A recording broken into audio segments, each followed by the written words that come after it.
하나님께서 찬양 가운데 영광 받으신 줄 믿습니다. 서로 이렇게 평화 인사를 나누실까요? 오랜만에 뵙게 되는 분들이 많습니다. 또 우리 유치부 감사합니다. 적극적으로 응해주셔서 오랜만에 뵙는 분들도 많고, 또 유치부 청소년부 아이들도 함께 예배드리는데 서로 이렇게 평화 인사를 나누겠습니다. 할렐루야. 순경의 때나 역경의 때나 먼저 하나님을 찾읍시다.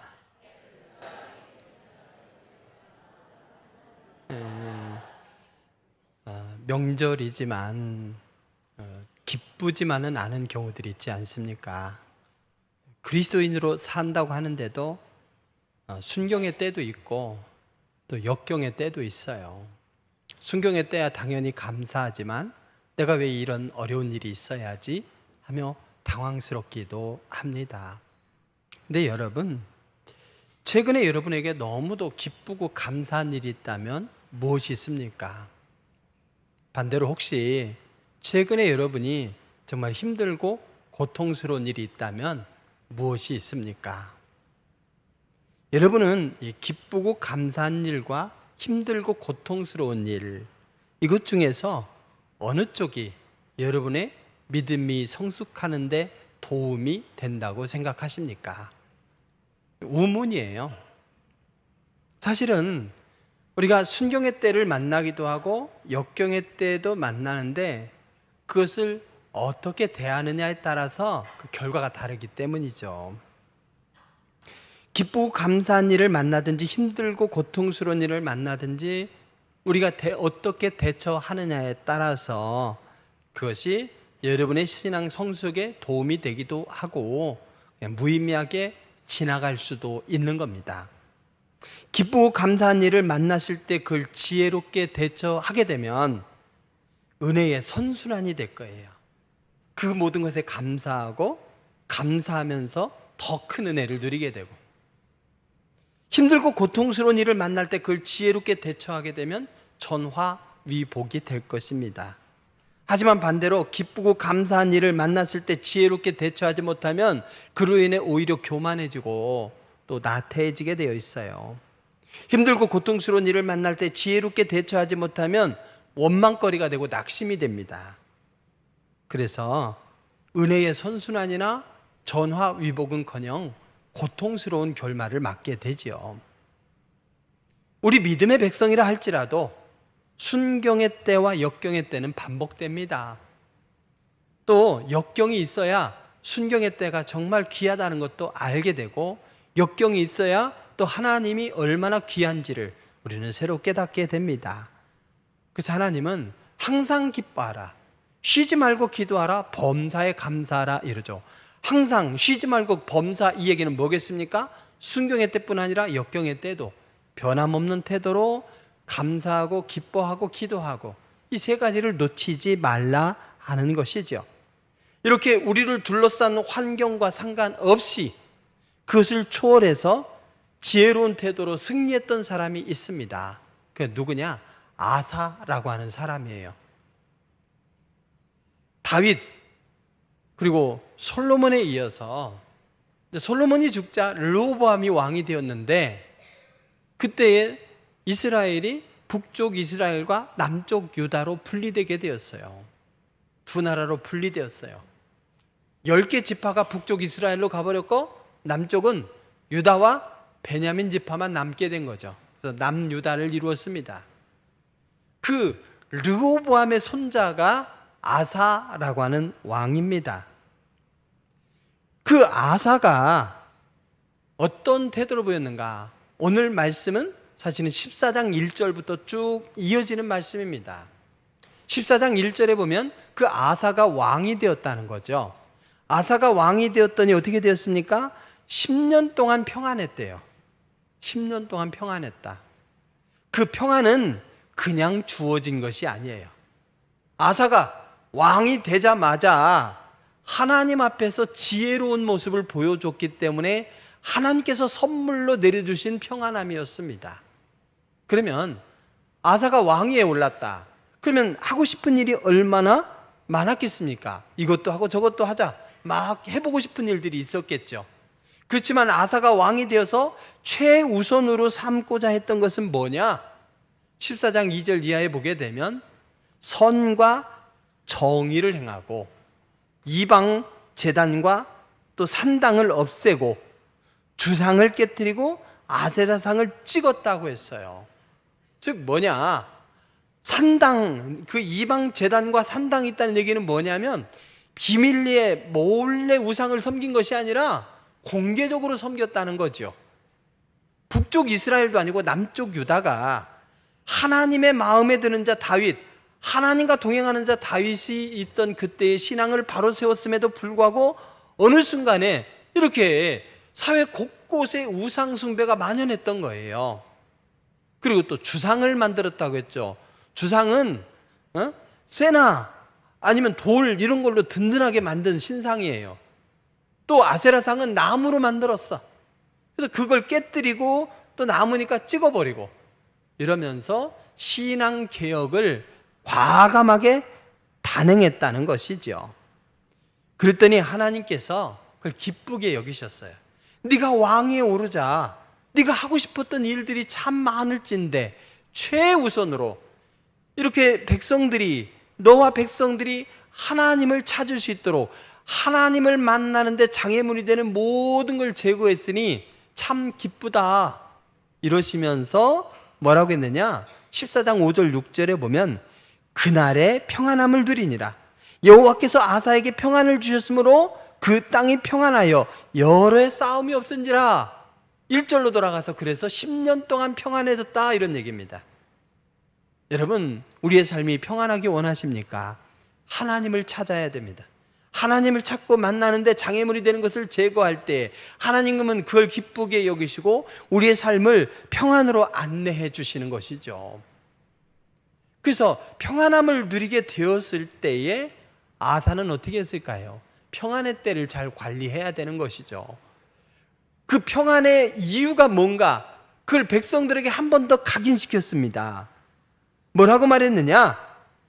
14장 7절 이하에 보면 우리가 우리 하나님 여호와를 찾았으므로 이 땅이 우리 앞에 있나니, 이 땅이 우리 앞에 있어서 평안을 누리게 된 것 우리가 하나님을 찾았기 때문이다. 우리가 주를 찾았으므로 주께서 우리에게 사방에 평안을 주셨다. 결론은 그렇게 내리고 있어요. 즉 우리가 하나님을 찾으니 하나님께서 그걸 기쁘게 여기셨고 그래서 하나님께서 평안을 주셨기 때문에 우리가 누리는 이 평안은 하나님께서 주시는 것이라는 걸 우리가 잊지 말아야 된다, 이런 얘기인 것이죠. 평안은 하나님이 친히 내려주신 상급이었던 겁니다. 그러면 복잡한 일이 다 없어져 버리고 평안을 누리게 되었을 때 어떻게 해야 되겠습니까? 아사는 이렇게 하나님께서 선물로 주신 평안의 때를 희희낙낙 잔치나 벌이면서 즐거워할 기회로 여기지 않았습니다. 나라가 전쟁 중이면 교육, 복지 이런 데 신경 쓸 수가 없지요. 돈만 생기면 무기를 개발하고 무기를 사는데 써야 됩니다. 남북관계가 긴장이 되면 무기를 더 많이 축적해야 돼요. 그러면 교육으로 들어갈 예산, 복지로 들어갈 예산, 문화로 들어갈 예산이 줄어들겠죠. 그래서 평화가 교육이다, 평화가 경제다, 평화가 복지다, 이런 얘기를 하는 거예요. 그래서 남북이 평화로운 관계가 잘 유지되도록 또 주변 정세가 평화롭도록 해야 돼요. 그래야만 사회가 안정이 될 수 있죠. 어쨌든 혼란스러운 게 팔레스타인 지역인데 하나님께서 10년이라고 하는 귀한 평화의 때를 선물로 주셨어요. 그래서 아사는 이 기회를 하나님이 주신 최고의 기회다 여기고 어떻게 했느냐? 이때에 성벽들을 재건한 거예요. 그리고 어떻게 했느냐? 성문도 든든하게 하고 망대의 문, 또 빗장을 든든하게 걸었어요. 그리고 유다 지파에, 베냐민 지파에 병사들을 양성했습니다. 그래서 위기의 때를 준비한 거죠. 그죠? 평안한 때가 영원히 지속될 걸로 여기고 안주하지 않았던 거예요. 위기의 때를 준비하였습니다. 그래서 경제도 살리고 또 안보도 든든하게 하는 기회로 삼았던 것이죠. 하나님께서 우리에게 평안의 때를 주셨다. 이것을 안주할 기회로 여기면 안 됩니다. 평안의 해를 주셨을 때 이리저리 놀러 다닐 기회로 삼으면 안 돼요.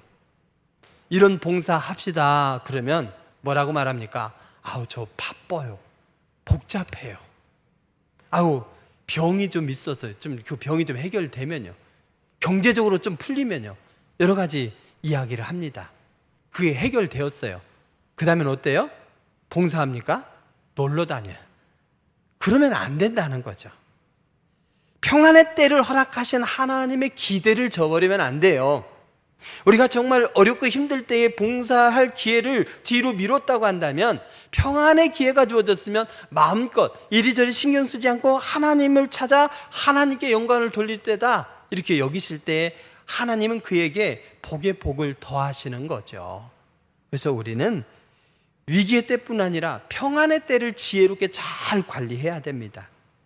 하나님께서 사방에 평안을 주실 때 더욱 모이기를 힘쓰고 더욱 헌신하며 하나님을 기쁘시게 할 때에, 그렇게 해서 우리의 신앙을 정비해서 하나님께 더 가까이 다가갈 때 하나님이 그걸 기뻐하시고 은혜를 베풀어 주셔서 은혜의 선순환이 되는 인생이 될 수 있죠. 근데 이렇게 은혜롭게 살아갈 때에도 하나님은 뜻하지 않은 어려움을 주셔요. 아사에게도 마찬가지였어요. 10년이 지난 뒤에 국가적인 시련이 다가옵니다. 구스의 왕이 애굽을 다 집어삼키더니 그 야욕으로 100만 대군을 이끌고 이스라엘 땅으로 쳐들어온 거예요.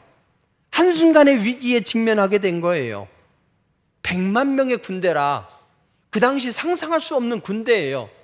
그 당시 어떤 군사력들, 나라의 군사력들을 볼 때 이건 말이 안 된다 그런 얘기 합니다. 근데 100만이라고 하는 것은 실제로 100만일 수도 있고 1000명씩 1000개의 부대 아니겠습니까? 그래서 1000의 1000이라고 해서 이루 헤아릴 수 없는 엄청난 군대를 얘기할 때 100만 이렇게 얘기하는 거예요. 100만 대군. 그러니까 이스라엘로서는 도무지 감당할 수 없는 엄청난 군대가 순식간에 쳐들어와서 어디에 와 있습니까? 그들이 마레사에 이르렀다고 했어요. 거기서 골짜기를 따라서 올라오면 바로 헤브론이고, 헤브론에서 올라오면 바로 예루살렘이에요. 국가가 무너질 위기에 처해 있는 것이죠.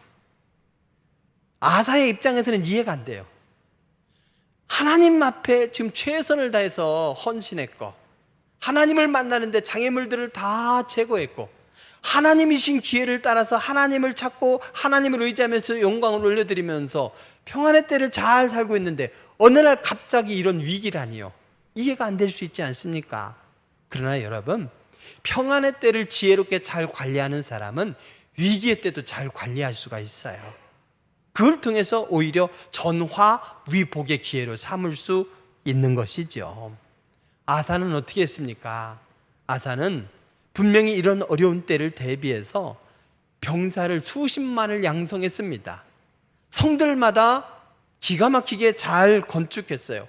웬만한 공격에는 성문이 무너지지 않도록 문 빗장도 든든히 했습니다. 거기에 큰 방패와 창을 든 병사들 양성했고, 작은 방패와 활쏘는 드는 병사들을 양성했습니다. 그렇지만 아사는 하나님을 원망하지도 않았고, 자신이 양성한 군대의 힘을 빌리지도 않았고, 그는 하나님을 찾는 일을 우선시했죠. 그래서 그가 한 일이 뭐였느냐? 14장 11절 이하에 보게 되면 하나님께 부르짖었대요. 여러분, 부르짖는 것도 평소에 훈련이 돼야 정말 위기 때 부르짖을 수 있어요. 그래서 부르짖는 기도에 힘쓰시기 바랍니다. 그래서 아사와 백성들은 하나님을 향해 부르짖었어요. 이 위기에서 건져달라고 말이죠. 그러면서 덧붙이기를, 하나님, 하나님밖에 의지할 분이 없습니다. 이렇게 기도한 거예요. 여호와여, 강한 자와 약한 자 사이에는 주밖에 도와줄 리가 없습니다. 강한 자, 이 구스의 군대가 여기까지 와 있는데 우리는 그 앞에 비하면 약한 자에 불과해요. 하나님밖에 우리를 도와줄 수가 없습니다. 그래서 절대적으로 하나님만 의지한 거예요. 눈에 보이는 다른 걸 의지하지 않았어요. 자신이 양성한 군사를 의지하지 않고, 주변 나라를 의지하지 않고, 도움을 줄 만한 그 나라를 의지하지 않고 하나님을 의지했던 것이죠. 그랬더니 하나님께서 이 기도를 받으신 거예요. 간절하게 부르짖는 기도, 하나님만 절대적으로 의지하는 그 기도, 그 기도를 받으셨어요. 그 기도의 결과가 뭐겠습니까? 100만 군대가 하나도 살아남지 못했다는 거예요. 순식간에 100만의 군대가 사라져버렸어요. 그러면 어떤 일이 벌어집니까? 100만 군대가 맨몸으로 왔습니까? 그들이 100만 군대가 한 끼씩만 먹으려고 해도 쌀이 얼마나 많겠어요. 그들이 옷도 갈아입어야 될 거 아니에요. 그들이 신발도 갈아 신어야 될 거 아니에요. 그들이 가지고 온 군수품만 해도 엄청난 전리품인 거죠. 나라가 망할 뻔한 이 위기였지만, 100만 군대는 이 나라를 무너뜨릴 위협 세력이었지만 지혜롭게 대처하며 기도했더니 그들이 가지고 온 군수품이 선물이었던 거죠. 나라를 더 부강하게 만드는 선물이 되었습니다. 위기가 나의 신앙을 시험 들게 만들고 의기소침하게 만들고 하나님을 향해 원망하는 계기가 될 수도 있지만, 이런 위기가 변하여서 하나님의 특별한 선물로 바뀔 수도 있는 거예요. 그래서 순경의 때든 위기의 때든 우리가 어떻게 대처하느냐, 이것이 중요한 것이지, 왜 하나님 나에게 이런 어려움이 왔습니까? 원망할 기회로 삼을 필요가 전혀 없는 것입니다. 여러분, 우리의 이 신앙적 태도는 한순간의 열정으로 끝나서는 아니 됩니다. 지속되어야 돼요. 왜냐? 오늘 이렇게 귀한 승리를 이루었죠? 하나님을 찾았지 않습니까? 하나님의 살아계심을 경험하지 않았습니까? 그렇지만 여기 있는 아사와 유다의 백성들이 완전하기 때문에 그들을 구해준 것이 아니에요. 그들이 기본적으로 하나님을 의지하고 하나님을 찾았기 때문에 건져주신 거죠. 그들의 삶은 어느 순간 흐트러져 있었던 거예요. 여러분, 그 기타가 낙원상가에 가서 이렇게 골라보니까 한 15만 원, 20만 원 이러더라고요, 옛날에. 그래서 참 뿌듯했어요. 처음으로 기타를 하나 구입해서 얼마나 뿌듯했는지 몰라요. 쳐도 실력은 안 늘더라고요. 근데 마침 이제 음대 기타 학과 학생들을 만났어요. 교회 와서 봉사하는 학생들이었는데, 그 학생들에게 너네가 사용하는 기타는 얼마냐? 이랬더니 500만 원이래요. 그래서 이탈리아에서 직접 제작한 기타를 주문해서 그걸로 연주한대요. 야, 기타가 그렇게 비싸냐? 그랬더니 이건 학생용이고 실제로 연주하는 사람들 건 1000만 원이 넘는데요. 그게 30년 전이에요. 와, 그러냐? 이제 제자들이 봉사를 했는데 그 교수님이 이제 지휘자였거든요. 그래서 지휘자가 세종문화회관에서 연주한다고 그래서 갔어요. 갔는데 연주가 너무 어려워서 졸았어요. 마지막에 앵콜 하는데 앵콜곡은 익숙한 거더라고요. 야, 저 곡을 저렇게 연주하는구나. 그때서야 알았어요. 어쨌든 그 교수가 귀국 연주하면서 쓰는 기타는 얼마나 비싸겠습니까? 그 귀한 기타를 가지고 연주하는데도 수시로 조율하더라고요, 연주 중에. 아무리 좋은 기타라 할지라도 연주하면 이 음이 틀어지게 되어 있구나. 그래서 바이올린도 기타도 피아노도 조율을 해야 되는 것이죠. 우리도 하나님 앞에 봉사하다 보면 우리의 마음이 교만이 들어오기도 하고 상처를 입기도 해요. 그래서 주께서 쓰시기에 합당하도록 늘 깨끗해야 돼요. 회개함으로, 우리의 마음을 다잡음으로 깨끗해야 됩니다. 악기로 치자면 늘 조율해야 돼요. 아사가 왕이 되자마자 신앙개혁을 일으켰고, 그래서 하나님을 만나는 모든 장애물들을 철저히 철저하게 제거하였고 하나님이 주시는 평안도 누리고 이렇게 절체절명의 위기도 극복하였지만 어느 순간 밑바닥은 음이 흐트러지면서 무너지고 있었던 것이죠. 그래서 정말 감사가 넘칠 때, 전리품으로 인해 기쁨이 넘칠 때, 하나님께서 이렇게 승리를 주시다니 하나님을 향한 마음이 특심할 때에 성령께서 한 선지자를 찾으신 거예요. 바로 아사랴를 찾게. 그래서 아사랴를 감동시켜 주셨어요. 그래서 승리에 도취돼서 돌아오는 이 아사와 이스라엘 백성들을 향해서 아사랴가 이렇게 외칩니다.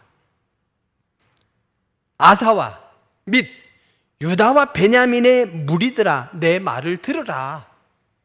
즉 남쪽 유다는 유다와 베냐민 지파만 남았다고 했죠. 그 모든 백성들 들으라 이거예요. 심각하게 여기고 들어라 라고 하시면서 뭐라고 말하느냐, 너희가 여호와와 함께하면 여호와께서 너희와 함께 하실 것이라. 너희가 만일 그를 찾으면 그가 너희와 만나게 되려니와 너희가 만일 그를 버리면 그도 너희를 버리리라. 오늘 2절 3절에 나온 말씀이죠. 하나님을 찾은 결과 너희가 승리를 이루지 않았냐? 하나님이 함께 하신 결과야. 근데 너희가 하나님을 버리면 하나님도 너희를 버릴 거야. 왜 이 말씀을 하십니까? 너희에게 그 싹수가 보인다 그 얘기죠. 10년 전에 종교개혁을, 신앙의 개혁을 일으켰고 신앙을 다잡았다고 그걸로 안주하면 안 된다는 거예요. 신앙의 개혁은 항상 일어나야 돼. 우리의 신앙이 흐트러지기 때문에. 우리 장로님들, 우리 권사님들, 우리 안수집사님들, 아니면 최근에 서리집사로 임명받은 분들, 처음 때에 어땠습니까? 그 마음이 지금도 한결같습니까? 그 한결같은 마음으로 내가 새벽 제단을 쌓아야지 뭐 이러면서 그 했던 결단 다 어디 갔습니까? 점점 나도 눈치채지 못하게 무너지고 있는 거예요. 그래서 하나님을 떠날 싹수가 너희에게 보인다 이거예요. 즉 지금의 이 승리는 너희가 하나님을 찾았고 그래서 하나님께서 함께한 결과이다. 근데 하나님을 떠나게 되면 어떻게 되느냐? 너희가 안 된다 이거예요. 하나님을 찾으라 이 말이 뭐냐면, 찾는다는 말이 뭐냐? 이것은 성전을 자주 드나든다는 의미예요. 나는 교회는 나가지 않지만 하나님은 사랑해요. 거짓이란 말이에요. 속된 말로 구라다 이런 말이에요. 하나님을 안 찾고 있는 거예요. 하나님을 사랑하고 하나님을 찾는다면 하나님이 어디게나 계시지만, 하나님은 항상 우리와 동행하시지만 그 하나님을 만나기 위해서 주님의 성전을 자주 드나들어야 된다는 거죠. 그게 하나님을 찾는다는 의미예요. 마음으로만 나는 하나님을 찾아요 이게 아닙니다. 형식도 따라줘야 돼요. 나는 부인을 사랑해 이러면서 맨날 외박하고 딴 여자 만나고 다녀. 마음이 중요한 거지 아니잖아요. 우리 삶이 따라줘야 되는 거예요. 그래서 여러분들이 오늘 명절인데 그럼에도 불구하고 이곳에 찾고, 명절을 따라서 또 시골로 이리저리 가신 분들은 그곳에서 성전을 찾고, 이것이 정말 귀한 습관인 것이죠. 여러분 서로 이렇게 인사하실까요? 잘하고 계십니다. 저도 뿌듯합니다.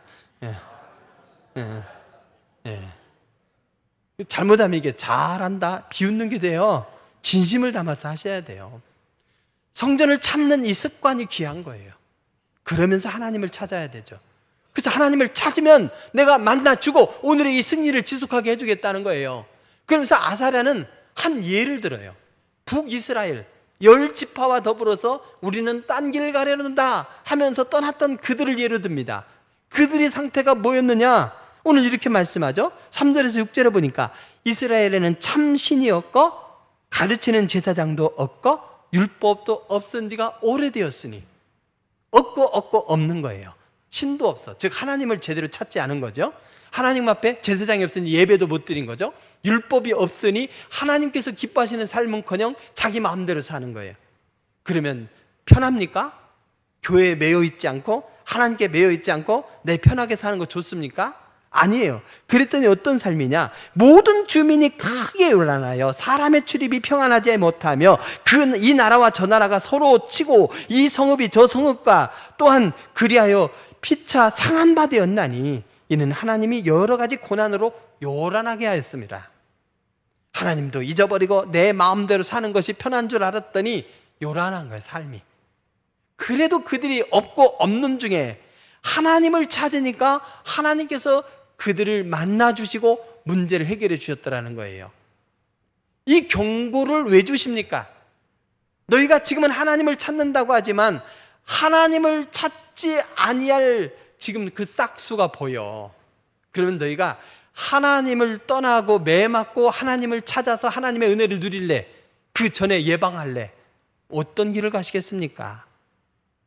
남유다에 대해서, 아사에 대해서 경고하는 거죠. 여러분, 선지자가 이렇게 말할 때 그걸 듣는 귀가 감사한 귀예요. 아사가 지금은 이걸 들었어요. 근데 20년 지나서는 선지자가 경고할 때 선지자를 가둬버려요. 쓸데없는 소리 말하고 말이죠. 그래서 여러분, 설교 말씀을 나의 말씀으로 아멘으로 듣고 하나님의 뜻으로 여기고 하나님의 뜻 앞에 순종으로 살아가는 여러분 되시길 주의 이름으로 축원드립니다. 그것이 사는 길인 거죠. 아사는 눈치가 있었어요. 북이스라엘을 예로 들었지만 우리를 향한 경고이구나. 그러면 북이스라엘에 신이 없고 가르치는 제사장도 없고 그리고 율법도 없은 지가 오래되었다. 우리도 그런 싹수가 있다는 얘기구나. 이걸 알고 깨어서 승리에 도취되어 있어서는 안 되겠구나. 이러면서 종교개혁을 다시금 단행하는 거죠. 7절에 보게 되면 다시금 그것을 개혁한다는 것이 얼마나 힘든지를 하나님이 아셔요. 하나님께서 뭐라고 말씀하십니까? 그런즉 너희는 강하게 하라. 너희의 손이 약하지 않게 하라. 너희의 행위에는 상급이 있음이라. 너희가 굳게 마음 먹어야 돼. 이만하면 됐다 하지 마. 신앙생활 할 때 적당히 봉사해야지. 너무 힘들어요. 포기하고 싶어요. 그러죠. 봉사는 힘든 거예요. 주방에서 밥하려면 라면 끓여도 얼마나 힘들어요. 처음에는 밥하다가 라면을 끓이니까 편했죠. 점점 라면 끓이는 것도 힘들 거예요. 힘들 거예요. 서면 앉고 싶고 앉으면 눕고 싶고 누우면 자고 싶은 게 우리의 마음이니까. 근데 너희 마음을 새롭게 하고 굳건하게 하라 이거죠. 왜? 상급이 크다. 그걸 바라보며 힘든 걸 해라 이거예요. 그래서 아사가 선지자의 말을 듣고 3가지 개혁을 합니다. 그래서 뭘 합니까? 아사가 8절 이하에 보게 되면 참신을 섬기기 위해서 어떻게 했느냐? 온 땅과 성읍에서 가증한 물건들을 제해버렸대요. 그리고 여호와의 낭실 앞에 있는 여호와의 제단을 재건했대요. 뒤집어서 말하면 하나님 보시기에 가증한 것들이 사방 곳곳에 있었다는 거예요. 그리고 여호와의 낭실 앞에 있는 이 제단이 무너져 있었던 거죠. 신앙의 개혁을 했지만 10년이 넘게 지나는 동안에 어느 순간에 다 무너져 버린 거예요. 가증한 것이 들어온 거죠. 그걸 제거했어요. 제거하면서도 아사도 깜짝 놀랐을 겁니다. 그리고 뭘 했습니까? 전리품을 가지고 하나님 앞에 제사를 지냈어요. 성대하게 제사를 지냈습니다. 가르치는 제사장이 없어서 북쪽 이스라엘이 뭐겠어요? 하나님을 찾지 못한 거죠. 제사장이 있어서 하나님 앞에 예물을 드리며 제사를 지내야 되는데 제사장이 없으니 예배가 무너진 거죠. 그래서 성대하게 국가적으로 하나님 앞에 예물을 드리며 제사를 지냈더라. 예배를 회복한 거죠. 그리고 뭘 했습니까? 3번째로 뭘 했느냐? 율법을 지키기 위해서 가증한 물건을 불사르고 구별한 물건을 하나님 앞에 드렸대요. 가증한 물건을 불사른다.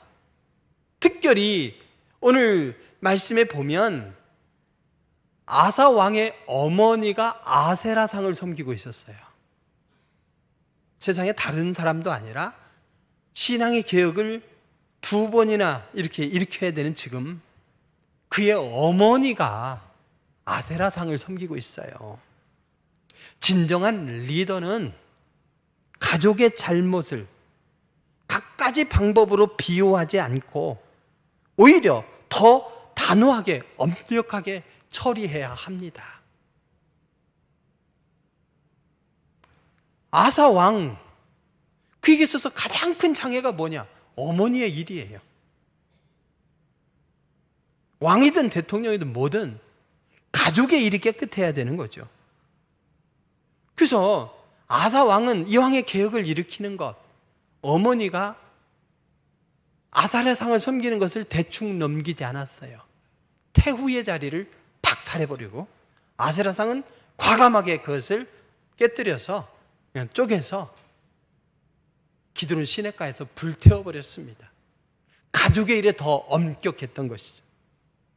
그러면서 대신에 그의 아버지가 구별한 물건과 자기가 구별한 물건, 은, 금 이것을 하나님 앞에 예물로 드렸대요. 즉 무슨 말이냐? 아버지가 구별한 물건, 자신이 구별한 물건, 하나님 앞에 최고의 예물을 준비해 드렸다는 것이죠. 시골에 돈이 귀하지 않습니까? 옛날에. 그래서 저희 어머니 그 기억이 좀 빳빳하고 깨끗한 돈이 생기면 그 돈을 성경책 사이에다 껴넣는 거예요. 그리고 그것을 아꼈다가 주일날 예물로 드리는 거예요. 그러니까 살짝 훔치고 싶죠. 예물로 구별한 거니까 훔칠 수가 없는 거죠, 감히. 또 성미도 드릴 때에 어떻습니까? 가족의 밥을 할 때마다 쌀에 십자가를 긋고 종제기로 그걸 구별해서 성미로 모았다가 주일날 성미함에 갖다 붓는 거죠. 오늘날 예물을 하나님 앞에 드리면서 계좌이체 하잖아요. 참 쉽죠. 또 성미 대신에 그냥 돈으로 주니까 쌀을 사 먹어요. 성미로 줄 때는 거기에 뭐 햇살부터 정분미까지 다 들어가니까 박음이 나오고 이러는데 햇살로 사 먹으면 얼마나 좋아요. 근데 여러분, 이전에 그렇게 예물을 준비하고 구별한 그 마음, 성미를 하나님 앞에 구별하면서 가족의 건강을 위해 기도하던 그 마음, 그 정신은 놓치지 말아야 돼요. 하나님은 가난하신 분이 아니에요. 하나님은 부유하심에도 불구하고 그 예물 속에 담겨있는 그 마음을 받으시기를 기뻐하시는 거죠. 그래서 아사는 무너진 이 예배를, 무너진 예물의 정신을 회복했던 거예요. 그래서 어느덧 무너져버린 제단을 쌓고 어느덧 만연한 가증스러운 제단 그 물건들을 정리해버리고 하나님 앞에 무너진 예배를 회복하고 하나님 앞에 예물을 드리면서 아세라상, 우상을 깨끗하게 제거해버린 거죠. 그랬을 때 하나님께서는 어떻게 하셨습니까? 제단을 수축했을 때에 하나님께서는 백성들이 아사에게로 모이겠어요. 아사를 왕으로 인정하고 존경하고 그 중심으로 하나가 되니 저절로 평화로운 거 아닙니까? 하나님 앞에 예물을 드리면서 하나님을 찬양했을 때 오늘 15절 말씀에 보니 하나님께서 사방에 평안을 주셨대요. 아세라상을 제거해버리고 하나님 앞에 예물을 구별하여 드렸을 때에 16절 이하에 보니까 하나님께서 그 나라에 35년 동안 평안을 주시고 사방의 군대가 덮치지 못하게 하신 거예요. 하나님과의 관계를 새롭게 하니 하나님께서는 이렇게 한 마음이 되게 하시고 그들이 평안하게 하시고 대적이 그들을 감히 넘보지 못하도록 지키셨더라 이겁니다. 여러분, 순경의 때든 역경의 때든 우리는 하나님을 찾는 일을 우선해야 되겠습니다. 그래서 순경의 때를 지혜롭게 관리하고 역경의 때를 지혜롭게 넘는 여러분 되시길 주의 이름으로 축원드립니다. 내가 어제 신앙의 개혁을 했고 오늘 내가 다시금 신앙의 개혁을 했다고 해서 그것이 영원토록 지속되는 것은 아니에요. 아사가 통치하는 35년 동안 평화로웠다겠죠? 근데 아사가 실제로 통치한 시간은 40년이에요. 40년, 41년 이렇게 얘기합니다. 근데 끝에 5년이 문제인 거죠. 정말 우리가 끝까지 잘해야 돼요. 죽을 때까지 잘해야 돼요. 내가 젊을 때 많이 했으니까 나이 들어서는 뭐 이러지 마십시오. 나 수명 5년 남았다 생각하시는 분들 손 들어보세요. 나 수명 5년 남은 것 같아. 그건 나이와 상관없어요.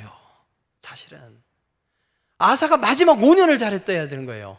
근데 그 마지막 5년에는 어떻게 했습니까? 그게 16장에 나와요. 16장에 보니 후반기 5년 동안 하나님 두려운 줄 모르고 하나님 말씀을 멸시하면서 아까 말씀드린 대로 선지자의 경고조차도 무시하면서 선지자를 가둬버렸어요. 그러니 서서히 하나님을 찾지 않고 국가적인 위기가 찾아옴에도 하나님께 맡기지 않고 세상의 소리를 듣고 하나님이 원치 않는 우상의 요소들을 곳곳에 둔 거예요. 어떻게 되었을까요? 불안과 공포가 찾아오고 국은이 기울기 시작했고 35년의 모든 수고를 5년 만에 다 망가뜨려 버린 거예요. 믿음을 세우기는 참 힘들어도 무너뜨리는 건 한순간입니다.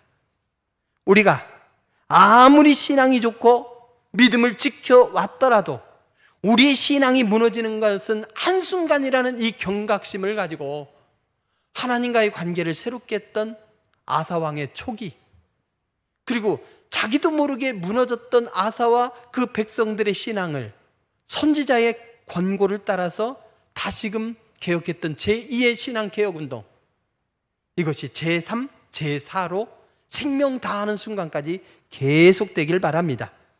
생명 다하는 순간까지 하나님을 찾기에 힘쓰고 하나님이 주시는 평강을 누리는 주인공이 되시길 주의 이름으로 축원드립니다. 기도하시겠습니다. 귀하신 아버지 하나님, 정말 우리 귀한 교회 우리 성도들이, 우리 명절을 맞이해서 만나게 될 우리 가족, 집안, 식구들이 날마다 신앙의 개혁을 통해서 서로 선한 영향력을 끼치고 하나님이 주신 놀라운 평안과 은혜를 누리게 하여 주시옵소서. 무너진 제단을 수축하고 예배를 회복하고 주님을 향한 감사 예물을 회복함으로써 하나님이 주시는 평안을 누리게 하시되, 우리들이 잠깐이라도 섰다 하면 넘어질까 늘 조심하면서 무너지는 것은 한순간이라는 경각심을 가지고 늘 깨어서 신앙의 개혁을 일으키고 늘 우리들이 주님 앞에 새롭게 기도하면서 무장하는 우리의 모습 될 수 있도록 도와주시옵소서. 그래서 순경의 때도 역경의 때도 늘 승리하는 우리의 삶이 되기 원하오며 예수님의 이름으로 기도합니다. 아멘.